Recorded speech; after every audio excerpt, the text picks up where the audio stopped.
మీరు మహాత్ముల జీవిత చరిత్రలు చదివితే ఎంత కష్టపడి వృద్ధిలోకి వచ్చారో అర్థం అవుతుంది. నేను మీతో మనవి చేసేది ఒకటే, మీకు తెలియకపోవడం తప్పు కాదు.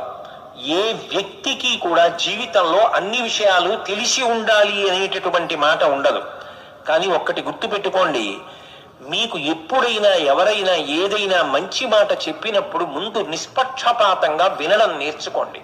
ఒక పుస్తకం చదువుతున్నారనుకోండి, ఆ పుస్తక రచయిత పేరు చూసి ఈ పుస్తకం బాగుండదండి అనకండి. ఒక్కటి జ్ఞాపకం పెట్టుకోండి, నిరంతరం పూజ చెయ్యవలసిన సాలగ్రామం ఉండేది గులకరాళ్లలోనే. గులకరాళ్ళన్నీ వెతికితే సాలగ్రామం దొరుకుతుంది. పట్టుకోగలిగిన హృదయం మీకు ఉండాలి, కానీ ప్రతి దాంట్లోనూ ఒక మంచి విషయం కనపడుతుంది. ఏరుకోవడం మీకు రావాలి. పక్షపాత దృష్టితో అసలు ఒక వ్యక్తి వంక చూడగానే ఆయన అనేకండి. ప్రతి వారిలో మంచి ఉంటుంది. కొండంత మంచి ఉన్న చోట ఒక తృణమంత చెడు ఉందనుకోండి, దాన్ని ఎందుకు పట్టుకు రాపాడిస్తారు? అది వదిలిపెట్టండి. కొండంత మంచి ఏదుందో దాని వంక చూసి నమస్కరించడం నేర్చుకోండి.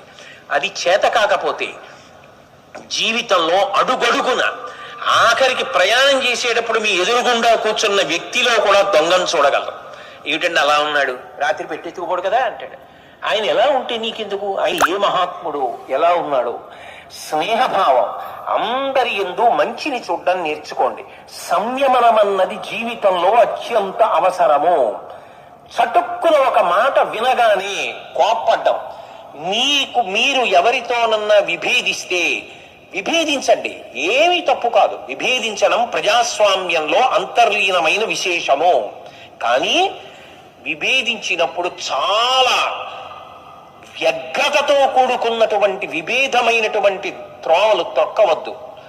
అత్యంత ప్రశాంతతతో కూడుకున్నటువంటి చర్చలకు మాత్రమే అవకాశం ఇవ్వండి. మీ తరంలో అలా అలవాటైతే అక్కర్లేని సమస్యలు తలెత్తవు.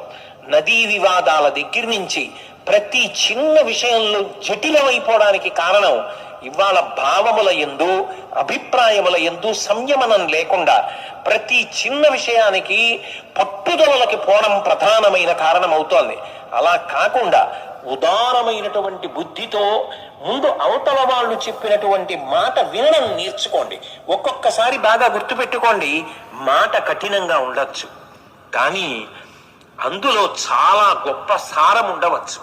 మీ అభివృద్ధిని కాంక్షించి అందులో ప్రతిపాదన ఉండవచ్చు. మాట కఠినంగా ఉందని మీరు అనుకోకండి.